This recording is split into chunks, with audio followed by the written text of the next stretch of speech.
What is going on, Sports Wars? We're here and we are live, at least over on YouTube. We need to do a little adjustment over on Rumble and maybe reset Rumble so that we're live there. I'll get that going on in a second. Beardo, how are you doing today? I'm doing well, man. I'm doing well. Went to Universal with Jay yesterday, and we got a nice steak dinner afterwards, so that was cool. But of course, Mike Trout injured for the Angels. I knew it wasn't going to last long, but here we are yet again, another season, and Mike Trout's on the injury list. So We'll see how long he's out for.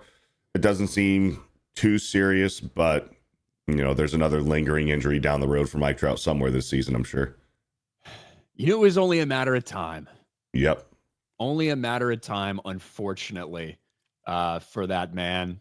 But, enjoy it while it lasts, I suppose. I know, man. I know. He had, more than half of his hits this year were home runs. Dude has been... He was not batting well, though. He was not having a good year at the plate, but at least he was hitting for power when he was hitting. So it's rough. It's rough being an Angels fan. I'm sure it is. Well, we got an Astros fan down here. John and Matrix from Black and White Sports. It's been a while, man. How you doing? Doing good, man. Speaking of, Stros kind of turned things around. I mean, they're, 2 games above 500 now. Way too early to even, worried about teams playing bad right now. Also, the Warriors. The Warriors, are they about to blow another 3-1 lead in the playoffs to the Rockets of all teams? We'll see. Like that series has been interesting. Couple blowouts, couple close ones, but yeah, Warriors go up 3-1 against Houston as the lower seed. I mean, Houston's the 2 seed. Golden State had to win the play-in game just to get here. They were looking really good those first couple games, and the last 2 they've just laid stinkers. Yeah. Now they got to go to Houston to try to avoid the 3-1 comeback. Yeah. And the Rockets they're just so young. So I'm not surprised that this is really went 7 because they don't have the experience. Ime Udoka's got to get it done here before he fucks another fucking vice president's wife or something in Houston and gets ran out of town there. Yeesh. Maybe that's the key. Maybe he just needed to be at a place where there's no attractive people that are married to anyone in the front office. Maybe Ime's feeling better there. But that game is going 7. We just saw game 7 last night. Now, it wasn't a good game. It was a great series. Clippers Nuggets was a great series. But it did go to game 7, and the Nuggets just blew them out of the water. Russell Westbrook with a big game. James Harden with a stinker. Man, I heard James Harden was trending on X for some reason. Apparently, somebody said that he was better than Dwayne Wade. I believe that's what had his name trending, then he lays that egg. He was terrible. It's tough to, I guess, put into perspective with how many times he's flipped around teams and different lineups and different, not just different teams, but even rebuilding teams and, bring in Westbrook, bring in Chris Paul, get rid of him, blah, blah, blah, all this stuff. And now he's playing second fiddle to Kawhi, with the Clippers. But I mean, you were expecting a lot more out of James Harden in a closeout game 7 than 7 points. Yeah. And I saw the Clippers a couple weeks ago when they came down here to Orlando just a couple games before the playoffs started. Hell yeah. And Kawhi was getting in form. Kawhi's one of those dudes. He's probably only going to play half the regular season games, but somehow he's going to be in form. Mm-hmm. And it was not enough. Russell Westbrook got a little revenge game after the Clippers moved off him. And it's going to be the Russell Westbrook experience. He's going to go out there like a bat out of hell. And he even said himself, he's like, it's the Russell Westbrook experience. I might get a steal and a dunk. I might turn the ball over. I might airball a 3. I might make a clutch 3. But I'm always going to go out there and play as hard as I can. Just kind of true. Which makes Russell Westbrook exciting, entertaining, interesting, and aggravating all at once. But yeah, this Nuggets team that fired their head coach, who I think did win Coach of the Year 2 years ago. They won a championship 2 years ago, fire their head coach about 10 days before the playoffs. And I'm there. They got it done. Game 7 got it done. Jamal Murray had a couple big games. Playoff Jamal Murray showing up at times, which you need from him, and Jokic doing a little bit of everything on the floor. And so that's going to be interesting going forward. We can get a look. Let's get some super chats. Then we'll look at the NBA playoff picture. We'll also take a look at the NHL playoff picture, even though, quite frankly, I haven't been paying too much attention to that. But I know we got some NHL people that always get mad when we don't talk about it, and it is during the playoffs, so we will talk about it. But yesterday we had a big sports event, at least a big sports betting event, where horses are racing, and that was the Kentucky Derby. Congrats to Godolphin, who owns both the Oaks winner and undefeated filly Good Cheer, and the Derby winner Sovereignty, whose birthday was Derby Day. Wow. It was a wet and nasty and muddy Kentucky Derby. And I think journalism was the favorite. Going in, but Sovereignty ends up winning. So, yeah, Derby winner results payout. Sovereignty edges out favorite Journalism in first leg of the 2025 Triple Crown. And you can even just see from, I am not a huge Kentucky Derby guy. Me neither. I'll try to tune in if I'm available to watch it when it's happening, but I'll just, catch the 2-minute replay of the race. But as you can see, it was a nasty day out there, which can definitely have an effect depending on the horse, depending on how they run, depending if they're okay with that type of surface environment, all that stuff. And Sovereignty ends up winning the whole thing. I knew Zenny Biscuit was going to be on top of this. Zenny Biscuit, another $5, says that start with Citizen Bull was not good, but didn't affect the top finishers. If he'd won, it would have probably been a DQ. And then Zenny Biscuit for another $5. Before I forget, Metallica is going to be at Virginia Tech on the 7th. It's going to get crazy out here. Enter Sandman as our hype song. Yeah, don't they play Enter Sandman at Virginia Tech football games? I think that's a thing. Okay. Right? I'm not too sure. I mean, I'm not sure what their tradition is. Routinely watch Virginia Tech football games. Yeah, I was about to say. Metallica's going to be down here in Tampa, I think, soon. Nice. There you go. Hope you have fun, Zenny Biscuit. Hell yeah. Mick Walsh, James Harden shit his pants again. James Harden like did not literally? leave it all. What's that? Like literally, like Jimmy Butler? No. Okay. Just didn't show up. Gotcha. Okay.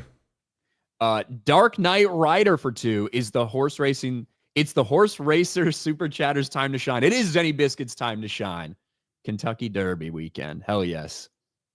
Dom, our man Dom H. Let's go. With 10 gifted Sports Wars memberships. Thank you, Hell Dom yeah. H. Thanks, Dom. Our man Dom, who Aaron Judge is out of his fucking mind right now. He's so freaking good, dude.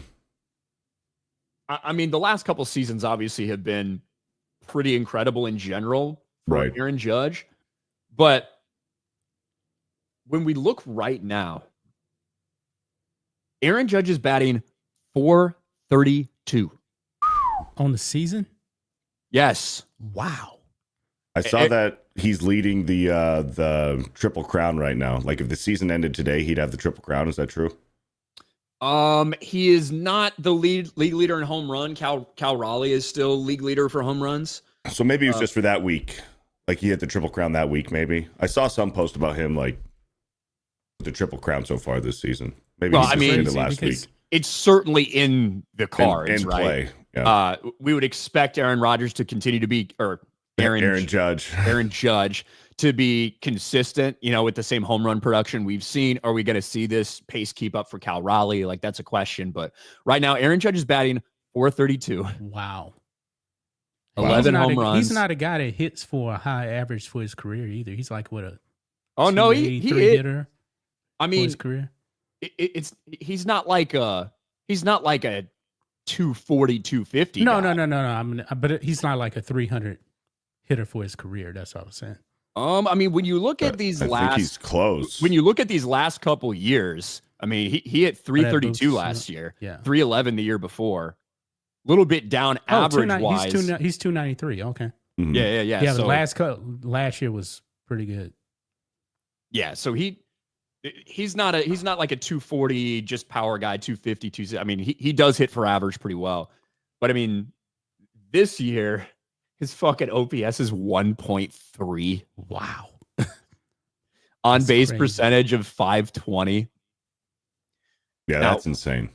We're, a little over a month into the season, but still, if you just look at some of the stretches we've seen from Aaron Judge between the end of last year or the end of this season, the end of 2023, he went on a real run. You look at last year and then you look at what he's doing this year. It's some pretty historic shit. Yeah. It really is. Do you think Aaron Judge is already a Hall of Famer? Like if he retired tomorrow? No, he hadn't played long enough. Let's see what his numbers are overall. 326 home runs, 293, not even 1,000 ribbies. Like, no, he's either one of two things. He either needs a World Series ring or he needs like another 3 to 5 years of numbers like this to be considered a Hall of Famer. Well, look, as long as how many MVPs does he have? Two? I think 2.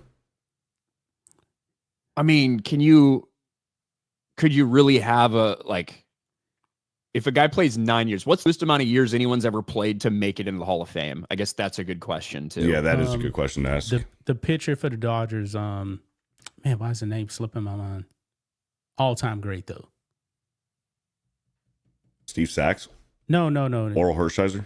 No. He played like in the 60s. Man, why is his name slipping my mind right now for some reason? Jackie Robinson. No, not Jackie Robinson. Oh, sorry.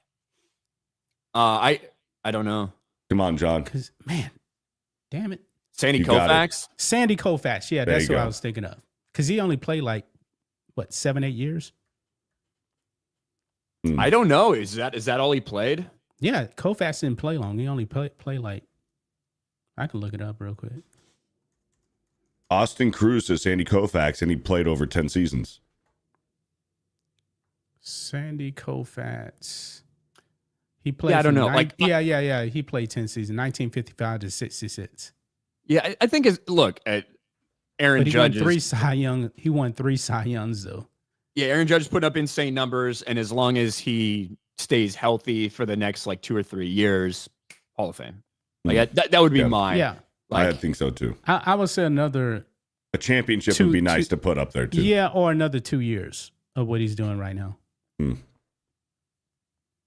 Yeah, I don't even think he has to play 10 more years, right? If he if he plays 3 more years and then gets a catastrophic injury, right? Whereas it would be different if he plays 10 more years but plays at a very low level. Right. Look at the way Ryan Howard started his career for the Phillies, right? Oh yeah. Right. Ryan Howard was a monster those first several years of his career, and then he just took a kind of a nosedive. Yeah. Right. Yeah, we'll see. But I do believe that Aaron Judge is going to end up in a Hall of Fame one day because I don't see him just falling off a cliff. I hate to say it, you can even say the same thing about Pujols. His first 10 years with St. Louis, and then his 10 years with Anaheim. Well, it's because he was actually 40 when he went there, and he was 50 when he retired. But those 10 years, man, he was a Hall of Famer. After 10 years, 100%. But he also had a few championships to go along with that. Yeah. Midnight Light says, "How about that NHL? I just wish Sports Wars would come out and say they don't care about the NHL like we do."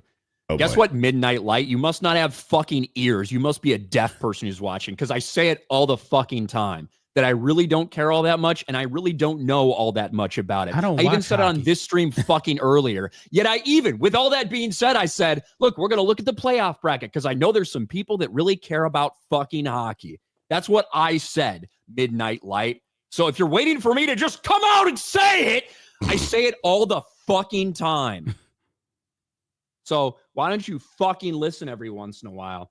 Let's go to your NHL so we can see, because there is a Game 7 on tonight. There was a Game 7 last night between the Stars and the Avalanche. Stars advance on. Jets and Blues Game 7 tonight at 7 o'clock. But as you can see, we talked about a little bit before the stream, the Tampa Bay Lightning lost that series to the Panthers. That was obviously a little while ago. Two Florida teams, unfortunately, had to meet up in that first round. Mm-hmm. But there it is, the Capitals. Capitals cruised on through. They're going to play the Hurricanes, Maple Leafs versus Panthers, Golden Knights versus the Oilers. And we'll see if the Jets can make it through or if they get beat by the Blues. I haven't been watching very much NHL because I don't. The Jets, I believe the Jets have the best goalie in the league. Dude's a fucking monster. I forget his last name, but he's really fucking good. Yeah. I could pretend to say something and know something about it, but I don't. So I really can't. And the Panthers have one of the Tkachuk brothers. And they just got the Tommy Tron's favorite player from Boston got traded to the Panthers as well. I think the Panthers might go all the way again this year, back to back. They're really fucking good. We'll see. We'll see what happens. But there's our NHL. There's our NHL topic right there. But if you do really care about, the NHL and stuff like that, you can always go over to Prize Picks. They got a bunch of stuff going on for NHL playoffs. We're going to get to Prize Picks a little bit later. This is a great time for Prize Picks, just like in general, because you got NHL and NBA playoffs going on at the exact same time. MLB's in full swing, and they got pretty much every sport imaginable over there too. So we are going to get into Prize Picks in a little bit here. Big shout out to the people from Prize Picks, sponsor this stream today. So we'll get a little more into that later. Cool. Uncle Joe Bob becomes a member. Thank you. Matt Stranger, Phillies are on a roll. Let's fucking go. Let's fucking go. Shout out. They unfortunately handed the Cubs a series loss a little bit ago. Cubs are on a tear right now. It's been great to watch. Pete Crow, motherfucking Armstrong, had another dinger last night against the Brewers. Bro, the Brewers want to pretend like anyone gives a fuck about them. The Cubs go in there and swarm their fucking stadium. The game last night I was watching on MLB TV, and no shit. The game was a home game for Milwaukee. It was in Milwaukee. It was all Cubs fans, right? Fucking Pete Crow Armstrong and Dansby Swanson, I think, went back to back. And just the roar in the stadium, it got taken over by Cubs fans. Embarrassing, pathetic organization and fan base for the Milwaukee Brewers. Very sad to see. Very sad to see. But, Cubs fans go there because it's probably cheaper to go there, drive up to Milwaukee and to get a ticket than it is to go to Wrigley. Just really? Real. Sixer Iverson still happy the Lakers lost the series to the Wolves. There is no one happier than me. I know. There is no one happier than me. There was a couple people that were saying the audio, there was some weird audio going on. I don't know exactly what happened, if it's a YouTube thing. It sounds okay to us. You guys don't hear anything weird, do you? Nope. Everything sounds good. Okay. So, there's nothing we can really do on the StreamYard end for that. Yeah, so I don't know exactly what happened. Maybe it was a little YouTube glitch. But we do have to, we got to celebrate. It's a couple days late, but it's always a good time to celebrate LeBron losing. LeBron James' legacy with the Lakers is going to be really interesting to see when he finally ends up retiring, whenever that may be. Of course, he baited people in the aftermath of their series loss, their first round pathetic exit as a 3 seed to the Minnesota Timberwolves, where once again, LeBron James gets everything he wants, stabs Anthony Davis in the back to get a top 3 player in Luka Doncic on his team, and still they come up pathetically short in an embarrassing fashion. But even up there, at the podium, he's trying to play it off like he's worried the Lakers will trade him like they traded AD. He's non-committal about the future, just like he is every year for the past fucking decade. He has no trade clause. Yeah, like he He's such a piece of shit, LeBron James is. He does this every single year. But a lot of people are asking what's next for the Lakers after this, right? You get Luka, you get everything that LeBron wanted. You got Austin Reeves. You got all this stuff. Yet still you come up so fantastically short. And we saw another very common LeBron James thing. This is a LeBron Jamesism. When you have a pathetic failure and you burn and crash out in the playoffs, you fake an injury. We see it all too often from LeBron. We've seen this over and over again. Remember when he was with the Cavs and he pretended that his fucking arm was hurt and he went up and shot free throws with his left hand to like excuse his performance against the Boston Celtics? We see this all the time. And what do you know? Less than 24 hours after LeBron James fails once again as a Laker, another first-round exit to go with the missed playoffs and all of these things he's had when he's with them. LeBron James reportedly suffered a knee injury in Lakers' NBA playoffs exit versus Wolves. Jeez. Every fucking time. Less than 24 hours. Oh, LeBron James actually has a grade 2 MCL sprain. Oh, yeah, that's we promised that's what happens. And, I mean, here's him after the game playing it up. LeBron didn't limp once on the court, but all of a sudden needs help walking after the game. Le Cap artist strikes again. And here's LeBron after the game playing it up. Oh, jeez.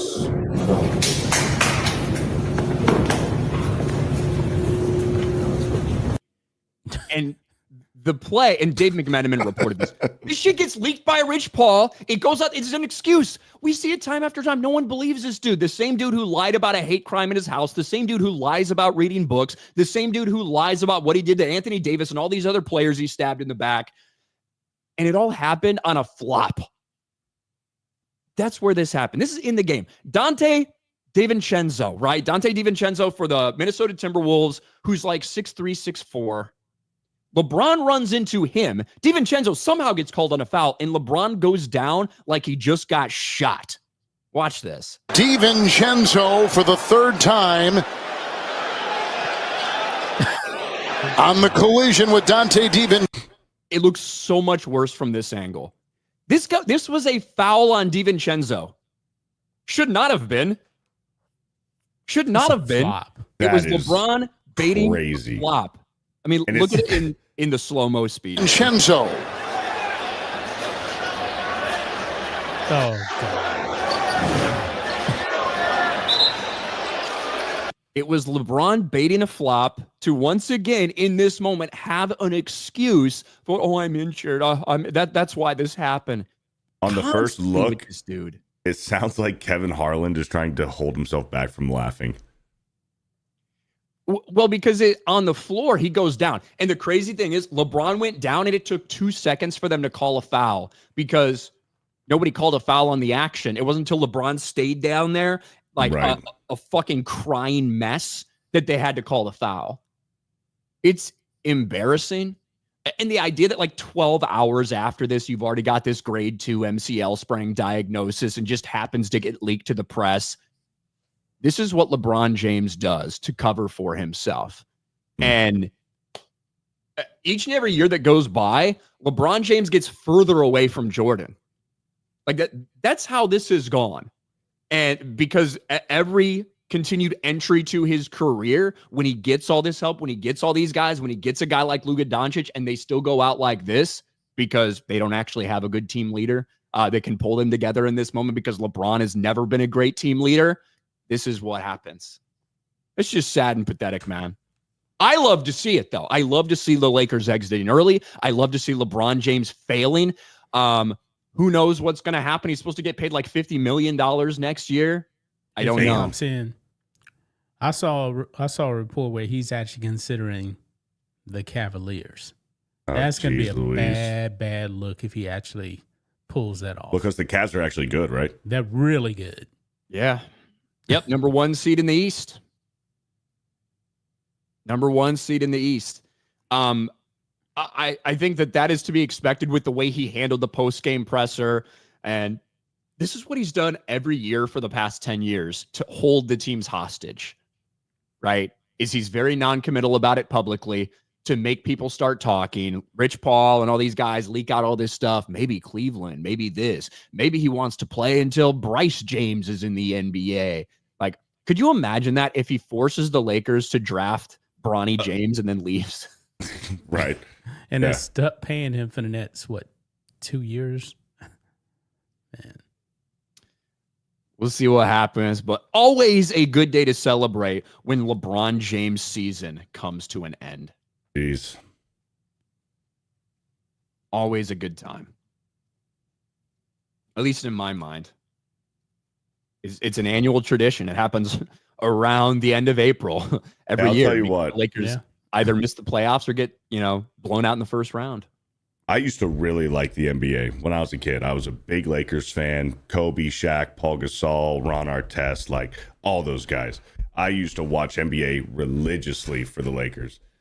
As soon as Kobe retired, then LeBron jumped ship over there, I couldn't have given a fuck less. I am totally checked out on everything NBA. Plus, Steph Curry, the three ball, how the game's changed. It's just not exciting anymore. Yeah, I think that. So I've been watching a lot of NBA playoffs. I still think the NBA playoffs are overall actually a really good product. The regular season sucks for a variety of reasons, but a lot of it's because these guys aren't trying. They're taking a bunch of games off. No one's taking it seriously. And why do you have to for some people, right? Like now that you have the play-in tournament, so out of the 30 teams, 20 of them are in postseason of some kind. There's too many teams. The regular season is just not as important. It doesn't matter. And everyone's taking all this shit off. When the playoffs come around, it gets high intensity. When you look at the way Anthony Edwards was playing, the last game, he was not good in their last game, that closeout game 5 in LA. But when you look at the hunger and the drive he has to beat the shit out of his opponents, when you look at the Pacers-Milwaukee series, those teams both absolutely hate each other. Clippers-Nuggets was a great series. We've got Warriors, Rockets going to 7 games. There have been a lot of good games throughout the course of this NBA playoffs so far. And it's just, it just shows the big difference between the regular season intensity and playoff intensity. And it's one of the reasons they can't get people to tune in during the regular season. Then when the playoffs come around, some people aren't invested at all either. Yeah. So it is something they need to do something about. There's a simple solution, and they're not going to do this. Make the divisions actually mean something. 3 division winners make the playoff, and then you have 1 wild card. And I bet you players will play then because they're going to have to if they actually want to make the playoffs. I don't think you can shorten it down to just 4 teams per. Well, you can make it. You can make it like 6. I do think you should get rid of the play-in tournament. Yeah, get rid of that. Get rid of that in-season tournament. That's dumb as hell too. Nobody's watching that. Yeah, that was one of the things they tried, and no one really cares about it. Yeah. Now they're about to change the All-Star game again for the 3rd time in 3 years. It just needs to go back to the way it always was. East versus West. I mean, they want to piggyback off the NHL now. Wow, look at what happened with NHL versus the world. They want to do that now with the NBA. And I don't think it's going to work. The thing is, they already kind of do that, or I guess I don't know if they did it this year. They have done it with the kind of the young guys, right? They do a lot of that stuff, like rookie and second year players. They'll do USA versus the world. But the thing is, though, if they do USA versus the world in the All-Star game, USA could lose because this ain't like the Olympics where you playing a bunch of non-NBA players. All these guys are going to be like NBA players. They can get embarrassed. Yeah. Fucking Luka and Jokic on the same team. Yeah. Yeah. Rudy Gobert had a great fucking game in that closeout, by the way. Isn't he the guy that started COVID? Rudy Gobert is the guy who... He was rubbing the podium and everything. He was like patient 0. So, I don't think he started COVID, but it did blow up because I think he was the first person in the NBA that had it. He's the first person that got it. What happened the day before that? The video, and he's touching all the mics and everything. Yeah, and that was before he got diagnosed. That was really fucking weird. But, dude, that's really fucking weird. But when you look back on it, he was right. Yeah, he was like making light of the whole thing because they had just started talking about COVID and like different protocols and how hypersensitive, and he was just fucking around and making a joke and like touched everything before he like left the press And then he conference. actually had COVID though. And then I think the next day he got diagnosed, and then they shut down the league. I'll never forget Mark Cuban's face, man. He was sitting down on his phone just like stunned. Because it was in the middle of a game, or a game was about to start, or something. Yeah. I remember talking about this, and they made the announcement, it's done, everybody go home. And they shut the league down for months. Yep. And then after that, and then LeBron James got a fake bubble championship. After that, that's when the NBA destroyed themselves after that. And they never recovered. Man. Well, we did get history last night. What is that? Canelo Alvarez became the 2-time super middleweight undisputed champion in boxing. He defeated William Skull last night. And he's already fighting again in September, so I guess he didn't get beat up too bad. Yeah, because that guy that he beat was like, what, basically a paper champion because Canelo got stripped because he didn't fight somebody? I guess. You probably know more about that than me. Yeah, that's what I was looking at right there, and I was like, all right, he beat this guy. It was more like a tune-up fight. Yeah, I don't know. I didn't catch it. Yeah, I knew he was fighting last night, but I wasn't going to pay for it to watch it. Shout out to Canelo. Dr. Joanne says black and white sports.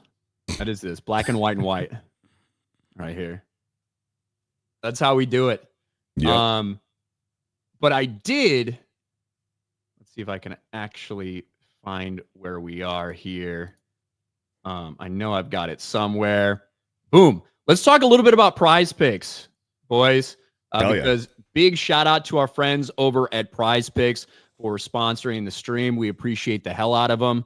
But we've talked about them before. If you guys are not familiar with Prize Picks is the best place to get real money sports action. With over 10 million members and billions of dollars in awarded winnings, Prize Picks has made daily fantasy sports accessible to all. You just pick more or less on at least 2 players for a shot to win up to 1,000 times your cash. Run your game all season long on Prize Picks.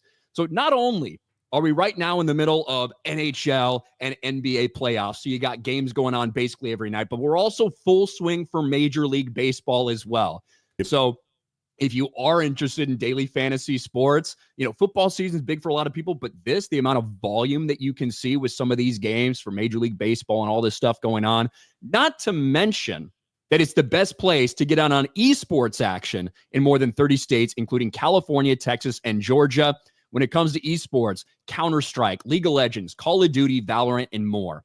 Prize Picks puts their members first, so all withdrawals are fast, safe, and secure. When my picks hit, I can get my money in as quick as 15 minutes, and that's typically what I do, mostly so I don't continue to see that money rack up and I actually see those benefits, which is great.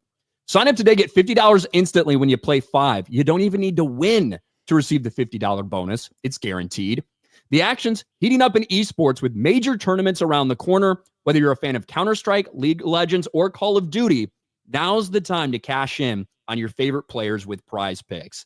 And for me, when I'm looking tonight at this Game 7, Warriors versus the Rockets, Fred VanVleet, he's got that demon payout on him right now, which means a little bit extra for you if you do go ahead and put him as part of your lineup.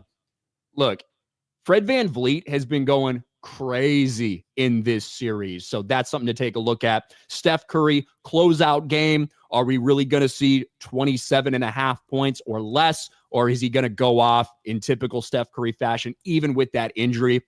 So those are some of the things I'm looking at so far for tonight for NBA action. But like I said, Major League Baseball, NHL, soccer, tennis, even if you want, PGA Tour. Mm-hmm.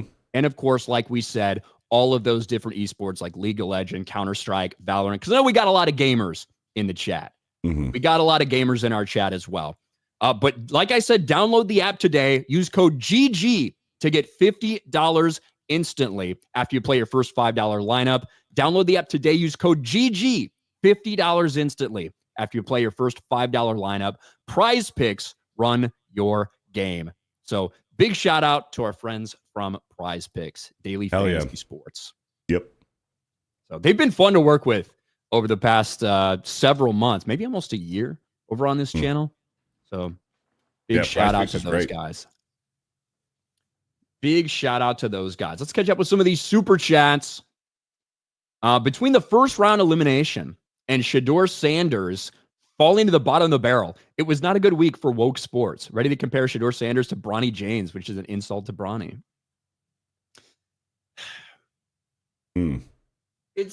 We're going to talk about Shedeur Sanders because the fines came down, everybody. The NFL desperately needed to take action of fake victim fucking Shedeur Sanders. So we are going to talk about that. But yes, Econies, it was an interesting week. Matt Stranger for 5. NHL playoffs are amazing this year. Stars comeback was awesome to watch. Beardo, please accept my friend request on Steam. I'll check it out. If I haven't, I think I did, but if I haven't already, I'll check it out. Agent Orange, that game 7 last night with the Stars and Avalanche was great. Got another game 7 between the Blues and the Jets, a potential local stream. Tonight? Probably not. But I'll think about it. Chris Pruitt for 5. Go Blues. See, look at our hockey fans coming out here. Hendon Hooker Stan for $10. Dalton Necht, who played for my UT Vols, plays with LeBron, and I hate it so much. I hope DK gets traded to a real team so I don't have to see LeBron's face with him. JJ Redick under a lot of fire, rightly so, for a lot of his lineup choices. I mean, they decided to go small and got pummeled by Rudy Gobert, who is not an offensive juggernaut, never has been. And he had his way with them, especially on the offensive glass and these easy putbacks because of the decisions JJ Redick made. According to Detroit legend, former Red Wing Darren McCarty, it's the playoffs. Everyone is hurt. What are we talking about here? Thank you, Burn. Nice. Classic LaFraud. Also James Harden. Game 7. 7 points. Yes, a sad exit for him. Gobert should have won Defensive Player of the Year in 2020. He stopped literally everyone from scoring. Everyone. He stopped everyone from scoring. So no real question about that. But we do have to talk about this Shedeur Sanders thing. Let me pull this up really quickly. For NFL draft weekend, we watched as Shedeur Sanders continued to slide. Now, a lot of people thought he might slide out of the first round. That wasn't exactly stunning or shocking, maybe a little surprising. But then when he didn't go on the second day, when rounds 2 and 3 passed by, and it wasn't until the third day in round 5 that he was drafted by the Cleveland Browns, everyone in the sports industry was talking about it. And mainly because so many people in sports media had gaslit everyone to thinking that Shedeur Sanders is better than he actually was and was more like everybody wanted him. He's just a generational talent. He's legendary. That's not really the way that anyone in the NFL evaluated him. And of course, it got blamed on racism. Somehow, Shedeur Sanders' snub, a statement on race and legacy in the NFL, somehow in the same draft where 27 out of 32 players taken in the first round were black, when the first overall pick was a black quarterback, somehow this was all being blamed on race. Don't ask me how, don't ask me why, other than that's what these race baiters do. But it was really the prank call over the past week that's got so much attention. Despite the fact that prank calls to players on draft night have been happening for years and years and years, it's even been on camera and posted to TikTok or Instagram or whatever, time after time, year after year. It didn't matter until Shedeur Sanders got prank called. And then you saw everyone and their mother out there demanding justice. So many people in black sports media, for some reason, saying that the Falcons need to get punished, that they need to have a draft pick taken from them. Even though it was the son of a defensive coordinator who went into his dad's room, got on his iPad, got the phone number, went out. The Falcons need to be punished. Well, the NFL punished the Falcons. Nobody else who's ever done these prank calls or anything like that, no other investigation's ever been done about that. But for Shedeur Sanders, who now needs to be coddled by the NFL so they can show that they're not racist, they fined the Falcons $250,000 and fined Jeff Ulbrich $100,000 over the leak of Shedeur Sanders' phone number. That's crazy, dude. They completely ignored the 2 other draft picks that got prank called. in this year's draft. No investigations. I mean, not just two, multiple. Tyler Warren, Kyle McCord, Mason Graham, Chase Lunt also reportedly received prank calls. It says revived instead of received. Got to get better about that, Fox. What are you doing? Come on. I guess the difference is that those guys actually recorded themselves doing it and went viral on social media. Yeah, and that's the stupid part. That's the stupid dumb. thing. They put themselves out there like that. Yeah, and that happened to Mason Graham as well. That happened to a couple other of these guys. Even in this one, not even just Cooper DeJean from last year. There's video? Right. Yes. I didn't see those. So exactly, right? Yeah, sure. Yeah, of course you didn't see those ones. Well, yeah, but that's the thing. Like, it didn't get as much attention because the media wasn't trying to portray those guys as victims for some reason. And there were still people that are like, but no punishment for the guy who actually did it. The son is not an employee of the NFL. What could the NFL possibly do to punish him? And Jeff Ulbrich getting fined $100,000 basically for his son going into his room and opening up his iPad and getting Shedeur Sanders thing. The other crazy reason, the only reason this fucking happened, the reason all these guys had access to Shedeur's personal number is because he doesn't have an agent, because they're all doing it themselves through Dion and like all this stuff. That's the only reason anybody had his number the way that they did, and why all these teams needed his number, because they didn't have an agent.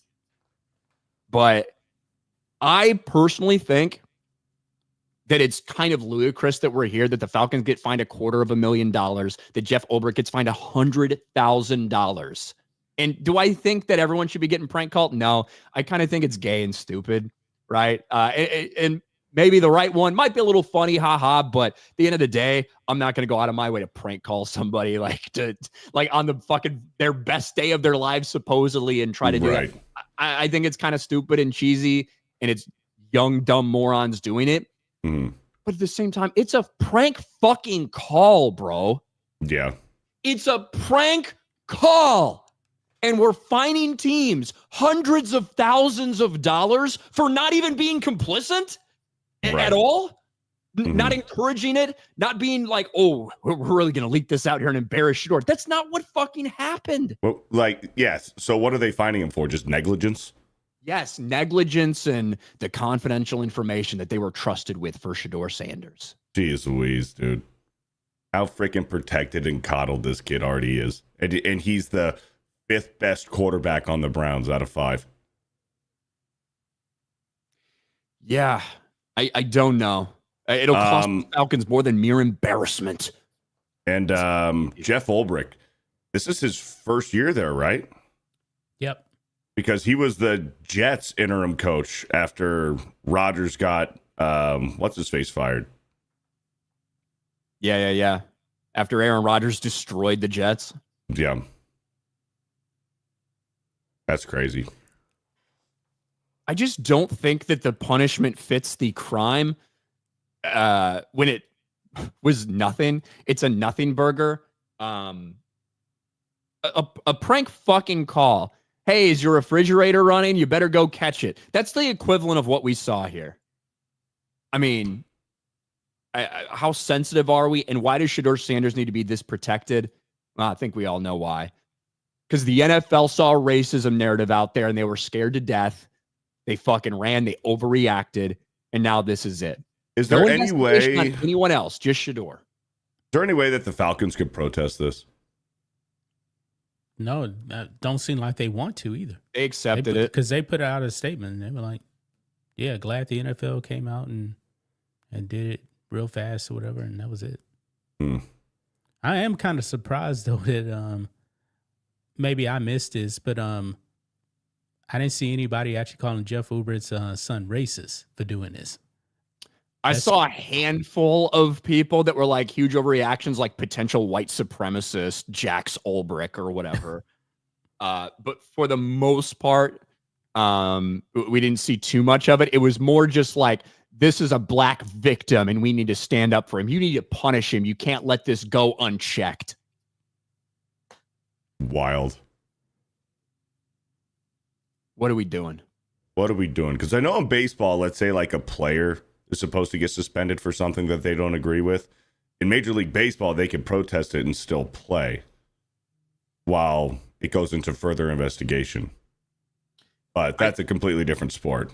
I think you can do that. I think you can appeal in the NFL as well for punishments or suspensions or whatever. I don't know if the teams can necessarily. I don't know how that works for team-based punishments as opposed to like player, suspensions and things. I'm not sure. It's called an appeal, Beardo. Thank you. There you go. Somebody said what happened to Mike Trout. He stepped on first base and hurt himself.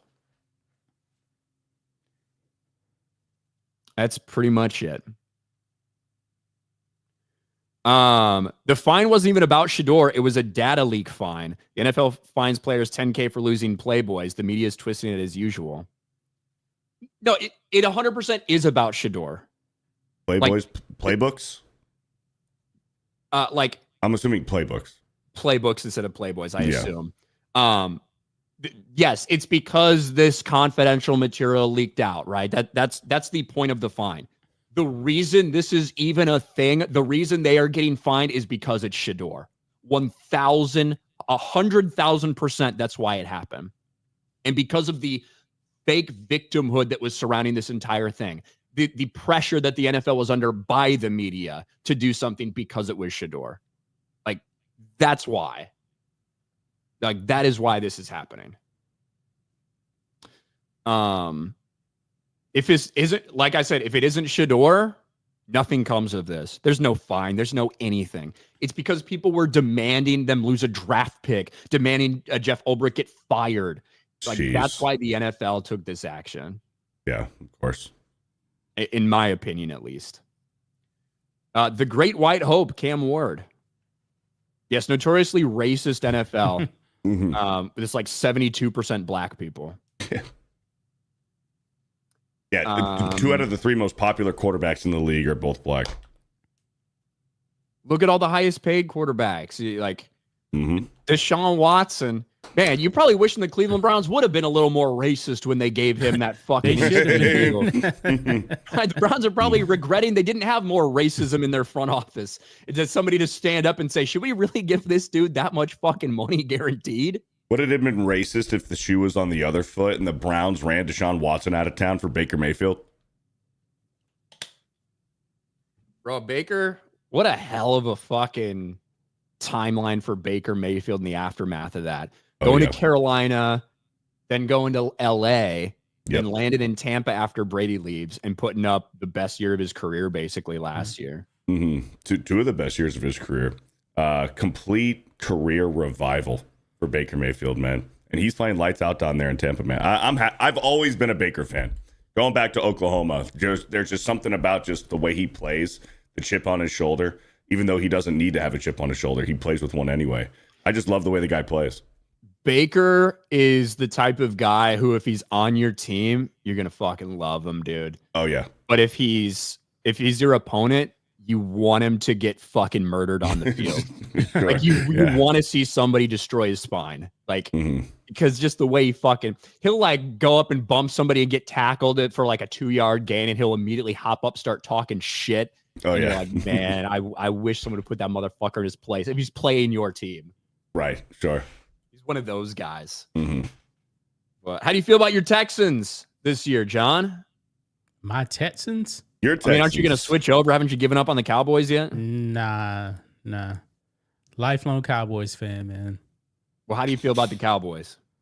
Thought the draft was okay, but we were actually talking about this on our member stream. I think we'll go 9-8, nothing special. No fucking way you guys go 9-8. There's no fucking way, dude. Maybe that, and I was actually saying that's probably the fan in me saying that. Not with the Eagles and the Redskins in that division. I do think that the Redskins are gonna take a step back from last year. I think we might see a little bit of a sophomore slump from Jaden Daniels. But that division is still the Eagles division. They won 7 games last year though, the Cowboys. They won 7. Yeah, so you'll won 7 last year, so you'll probably win 6 this year. Step back. Yeah, just because Cooper Rush isn't on your team anymore. He's in Baltimore. Yeah, So. it is funny though. We got better without Dak.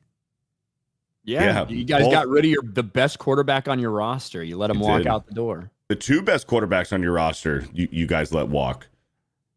Cooper Rush and Trey Lance. Trey Lance is hot garbage, bro. But I am excited about the guy they got from the Patriots though. I haven't seen him play much, but a lot of people think that he has potential. Who? Yeah, I'm not sure who you're talking about. Joe Milton. Joe Milton. Yeah. Oh. I think Joe Milton sees some time this year. There's no way that Dak is playing all 17 games.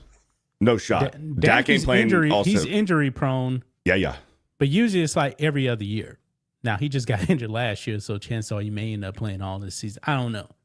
But Dak should be worried.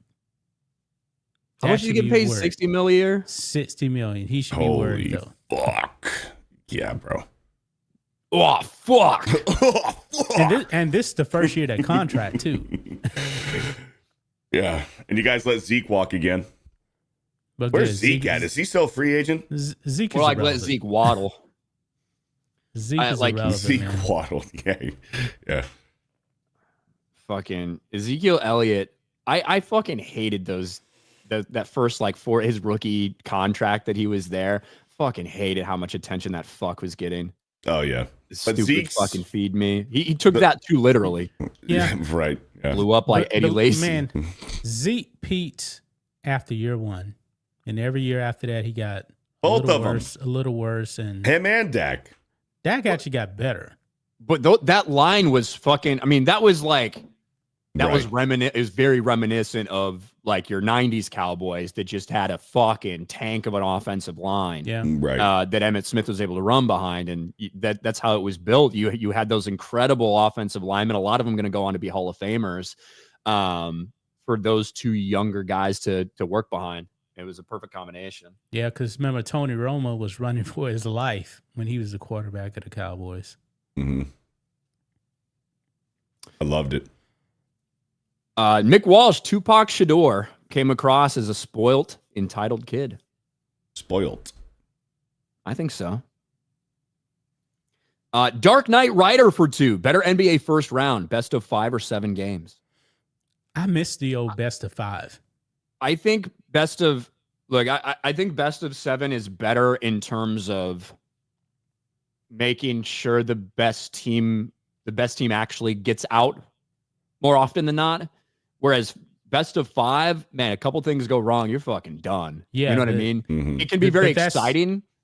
That's but the in way terms the of NBA used to be best of 5, man. It was a sense of urgency, man. You lost one game. You were like on the brink almost. Mm-hmm. Yeah. But I do think I would rather it be 7 like it is now. So I'm all for that is the one nice thing about actual playoffs. When you're not looking at football, and you're not looking at like NCAA tournament, basically all other systems of playoffs, a lot of times are like by series. And I think that's better. Yeah. More consistently, you get the better team that comes out of there. Even if it's like, we're talking about like baseball World Series and it's like even at like best out of 3 or whatever. At least there's something in there that evades, hey, one bad game gets you knocked out. But for me, I'll take 7. Yeah, 7's better. But think about 7 is game 1 and game 2 don't matter that much. Game 3 is the most important in the series. It's really just about stacking your winning when you need to, right? If you're the higher seeded team in a best of 7 series, got to win the first 2. Try to sneak one, either game 3 or game 4, but really it doesn't matter. You just need to hold your home court. Whereas if you're the lower seed, you got to win one. You got to hold your own, and you got to win one at theirs. That's the only way, when you're starting to look at constructing how you can win the series. Yeah. Now, the old Rockets in the 90s, they got down 0-2 to the Phoenix Suns, and everybody, no big deal. That's how Clutch City was actually born. And then, of course, they came back and won those series. Baseball doesn't even do 5-game series anymore in the playoffs, do they? No, you have. Because the first round used to always be like after the wild card. The divisional series used to be. It used to be 5 5 game series. I think they do 7 as well. Because isn't the wild card 3? Or is the wild card in the wild card single elimination? It used to be, I think. I miss those single elimination wild card games. Yeah, those pretty fun. Oh, those games were always the best. It may be best of 3. The NLDS is best of 5. Okay. Yeah, I was going to say okay. I believe it is. Yeah, and the wild card. All right. So the wild card series is best of 3. And then I think the NLDS is best of 5. Okay. And everything else is best 7. Yeah, and then ALCS, NLCS, World Series. Yeah, because they changed that not too long ago when they expanded the wild card. I wish they would go back to single game wild card though. Those were really fun. Yeah, they're exciting. I mean, I think the Cubs had to beat the Pirates in one of those games. I remember that game. 2014? No, it's 2015. In the 2015 playoffs, I believe. I think Jake Arrieta hit a fucking bomb in that game too, by the way. But that was the year I think they made it to the NLCS before the World Series run. Yeah. They lose to the Dodgers, or remember who they lost to in that NLCS? 2015 was Royals versus, I forget who the Royals played from the National League. Astros? No. The Royals are American League. No. Hold on. I want to guess it, Ryan. Was it Royals St. Louis? Mets. Oh, it was Royals Mets. There you go. Mets. Maybe I was thinking your 2016. Your favorite second baseman for the Mets, Ryan. Daniel Murphy's dumb Daniel Murphy. ass. That was his big playoff run. Yes, that's why I fucking hate him. So, son of a bitch. What do you guys think of Ben Johnson trying to start beef with Matt LaFleur?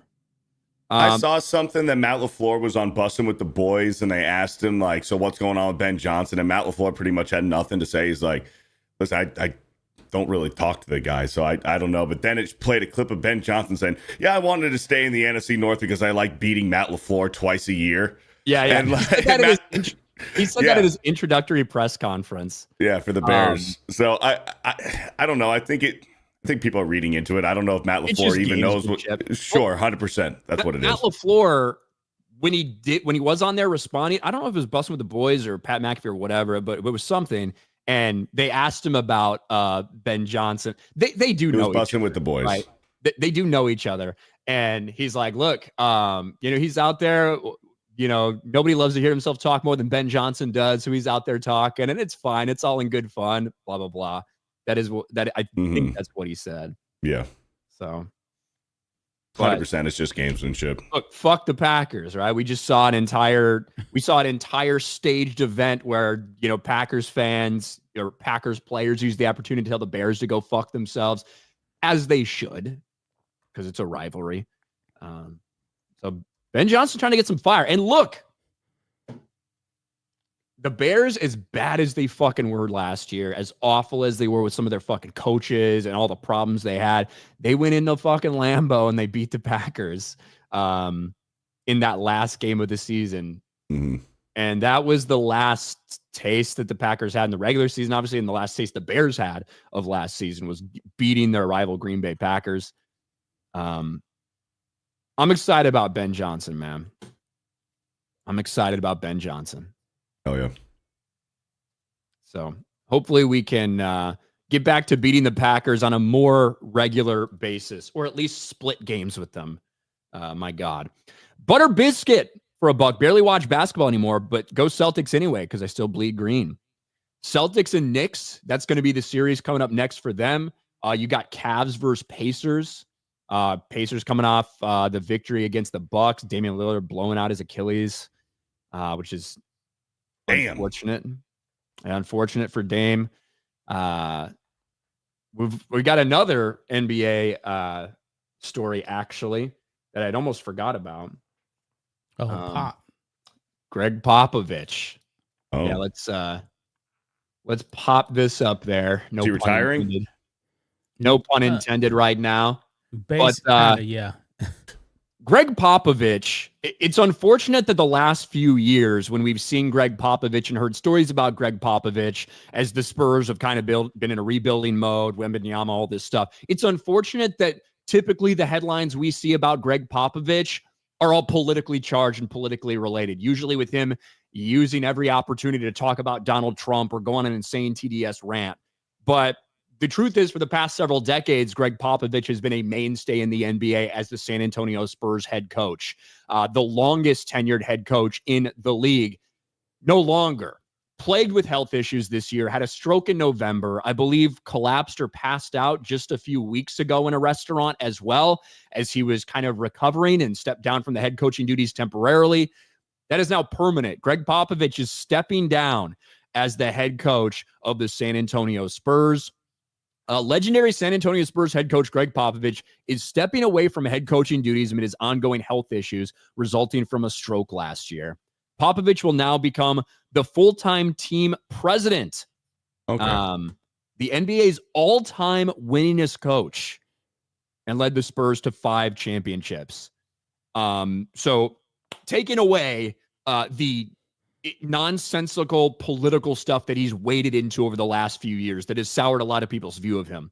When it comes to just as a head coach, this is the end of a pretty crazy run for Gregg Popovich. Yep. And he's still with the team, won't be the head coach anymore. But that's it's wild to think he's had a big impact on a lot of players in the NBA with his time with Team USA and different things like that as well. So he's had a big impact across a wide variety of the players that are in the league.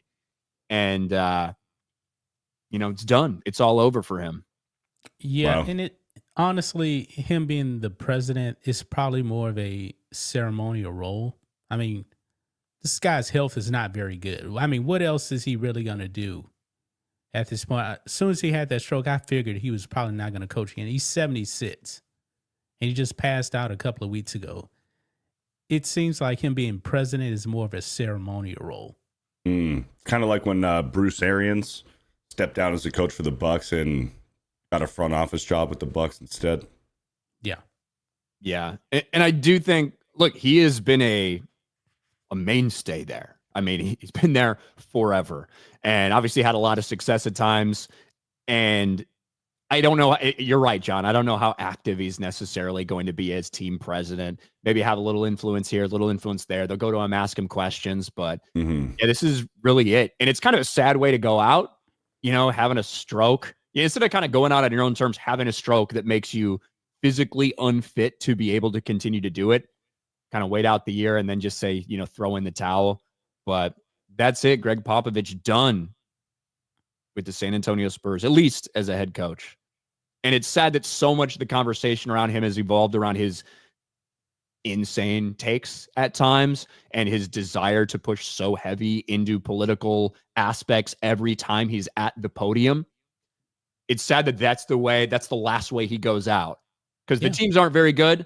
They're rebuilding. We understand that, but the teams aren't good. We just hear Gregg Popovich up there going on anti-Trump rants for no reason. At official Spurs business events, like pregame, he's going off on Greg Abbott and Donald Trump. I'm talking about full-blown rants, like 20 minutes of just being deranged. Yeah. While your team is like 15-40. Yes, and that unfortunately is the way that a lot of people view him right now. Just, recency bias, that kind of thing, especially because the Spurs have not been good the past few years. And truth is, legendary career, no doubt about it, and a sad way to go out. Yep. A sad way to go out. What big name player should the Pistons go after in free agency, says Calvin Dickerson? Bronny James. I don't know. I like this Pistons team. Jaden Ivey, again, isn't even healthy for them. So you do already have some players that weren't able to play. Cunningham is a fucking dog. I don't know. I really don't know what this year of NBA free agency is going to look like and who's going to want to be on the move, where you're going to have potential trades. And Detroit historically has had a little bit of a tough time getting people there. like that. So I really don't know. But they have been exciting to watch. It sucks that a few calls did not go their way in the Knicks series that probably could potentially have changed the entire outcome of that series. But that was a fun series to watch, Knicks Pistons. Jalen Brunson hit a dagger to put that game away for them. Matt Stranger. Ryan, I think you're the best sports commentator on YouTube. John, quite. Beardo, best. Thank you, Matt Stranger, for the $10. Thank you, Matt. I appreciate that. I don't know if I can say the same, but I appreciate the confidence in me. I appreciate the confidence in me. Let me make sure we're caught up over on Rumble. We are caught up over on Rumble. We got to talk about a fucking wild story. Okay. Maybe two wild stories, actually. But at least one. I'm going to pop this on that side. This is... Look, we've seen a lot of lawsuits when it comes to NFL commentators and former players. We talk about that a lot when it comes to Shannon Sharpe. But there's one we talked about not that long ago, a big, crazy drama explosion between Steve Smith and a woman that he was supposedly seeing, who is part of an NFL organization, who was cheating on her husband, and Steve Smith knew it. It all blew up when the guy called Steve Smith, recorded it, put out a video. And leaked text messages, right? And leaked text messages between them. Well, it looks like that's only getting worse. I fucking accidentally shared the wrong thing. Here we go. Because this is the headline right now for Steve Smith. Steve Smith, ex-NFL star, sued. You banged my wife and destroyed my marriage. Quite the headline from TMZ. Ex-NFL superstar Steve Smith allegedly ruined a marriage earlier this year, and now he's being sued over it. Antonio Martinez claims in a lawsuit, which he filed in North Carolina, that Smith broke up his loving relationship with Nicole Martinez after he willfully, maliciously, and intentionally seduced her during a September 2024 encounter in Baltimore. Antonio alleges the former Raiders wideout met Nicole while he was in town to shoot an episode of NFL's Most Interesting Jobs with Steve Smith. Antonio says Nicole is a member of the Ravens marching band, and Smith got close to her as he joined the group for the NFL Network show. This is messy. Smith, by and through an agent of the NFL, Antonio wrote in a suit, provided his phone number and contact to communicate with Nicole, subsequently began communicating and exchanging numerous text messages, including pictures of Smith's penis and videos of Smith pleasuring himself. What? The suit states Smith then had sex in January after the two had attended a Ravens playoff game together. Here's a bunch of sexts, okay? A bunch of sex. And the thing is, apparently, there is Antonio's suing for over $100,000. That's just the minimum I think they needed to put on there. Apparently, in North Carolina, there is a law about like a home wrecker law, right? States have it. Yes. So that's why he's suing for this, because you apparently can sue for somebody breaking up your fucking marriage. Might as well get some money out of it, I guess. He need to check his wife. Okay, thank you, John. Thank you, John, because that's what I'm saying. Steve Smith isn't the home wrecker here. The wife is. Steve Smith just helped show this guy that his wife was a whore. He just, he did him a favor, really. Steve Smith did this guy a favor by showing him that his wife was a whore. Yeah, this is my favorite picture of Steve Smith to come out of this. We haven't seen any of the leaked explicit images, but this one of him just looking fat as fuck, like smiling down at his fucking phone, is wild. And, Steve Smith, I don't know how much money this is going to cost you, but, I mean, it looks pretty straightforward to me. I don't know. But not great news. And one of the funniest headlines I've ever seen.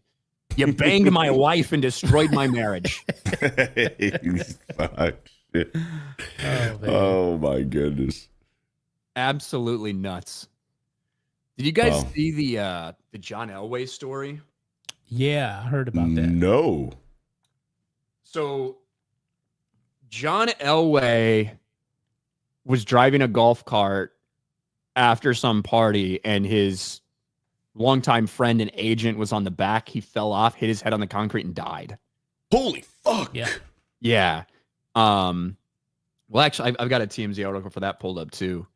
I wish I had a chance to talk about this when it broke, and I unfortunately didn't. But John Elway golf cart tragedy appears to be a horrific accident, sheriff says. This has been under investigation because, was anyone drinking? Was he driving recklessly? Like, all those questions are asked. But it was a longtime friend. Riverside County says the golf cart incident that resulted in the death of Jeff Spearbeck, one of Elway's close friends, appears to be a horrific tragedy. The tragedy occurred last Saturday just outside of the Stagecoach Music Festival in La Quinta, California. And on Friday, after days of probing the matter, Sheriff Ched Bianco told the Denver Post he and his team of investigators have thus far found no reasons to believe any criminal activity occurred. The golf cart showed no signs of malfunctions, and Elway displayed no indications of being intoxicated. That was one of the questions, because I believe Elway has had maybe a DUI in his past before. Do you guys remember that? No, I don't remember Not Elway. really. I remember Jim Irsay having a few DUIs, but not Elway. Yeah. Let me look, but just to make sure I get that correct. I don't want to say anything. Fake news. Yeah. I want to look. Golf cart.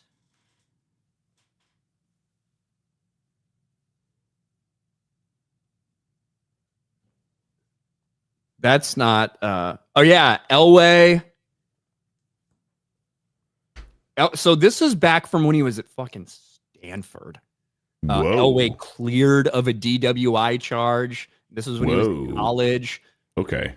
Right. So I that's what I mean. I don't think this is like everyone's like, oh, well, he was clearly doing this. It sounds all reports like he wasn't, but they were leaving a party, so you never know. It's just a golf cart, blah, blah, blah. Ultimately, I do think that there was no foul play. There was no reckless. They weren't drunk. It was just a bad accident. But how brutal is that for your longtime friend and business partner and agent? You're driving a cart. He falls off the back and he just dies. Elway's the one that called 911. Just a really horrific thing. Now, is this a picture from... I don't know if this is a picture from the party that they were at or not, but yeah, I just wanted to mention it because I didn't get to cover it when it came out. That's crazy, man. That's sad. It is really sad. Yeah. So I hope that they continue to find that there was nothing, that there's no, like, the investigation's done, like that it's nothing other than just a sad accident, which is bad enough, but it would suck for that to be combined with something else that would make it even worse. I do, by the way, because our friend Enrico Palazzo here, John Elway signed Stanford helmet right here, baby. Wow, that's cool. Hell yeah. Nice. Look at that. And then this, we're getting San Francisco 49ers helmet. Jerry Rice, Joe Montana, George Kittle, and Jimmy Garoppolo. Oh, He said I could erase the Jimmy Garoppolo, and I'm not going to erase it. That's cool. I'm still going to keep that on there. But shout out to our man Enrico. I don't know if he's watching or not. Got out. Hopefully he is. Hopefully he is. All right, let me make sure we're caught up over on the Rumble side. Let's see. I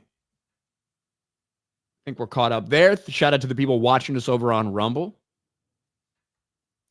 McCawk, did y'all talk about Jake Myers' crazy game? John, you were paying attention. Were you paying attention to Jake Myers? Nope, I missed it. Yeah, he had a massive day. He had 2 homers, triple, and a double. Damn. Nice. The game yesterday that the Astros won. I think it was yesterday. Yeah, I don't know if it was the day before. I think it's yesterday because they scored 8 runs. Yes. Yeah. 2 bombs, triple, and a double. So that's a lot of bases. Yep. That's a lot of bases. Hell yeah. Beardo was right. Blame the woman every time. Thank you, JR. Yeah, obviously it's not just Steve Smith Sr. that's like the sole person to blame. Mhm. However, he is the only famous person, the only like relevant thing to our sports topic. But yeah, and she was like, all those text messages that got leaked. I wonder if all those photos are going to come out at some point. I don't know. A Bears ring would look nice next to those helmets. I agree, Chris. I agree. But I think that's all we got to talk about today, guys. Again, we got Game 7 in the NBA. We got Game 7 in the NHL, MLB season heating up. Shout out to our people from Sports Picks. Got a lot of fun to have over or on Prize Picks, not Sports Picks. Although we do like the guys from Sports Picks.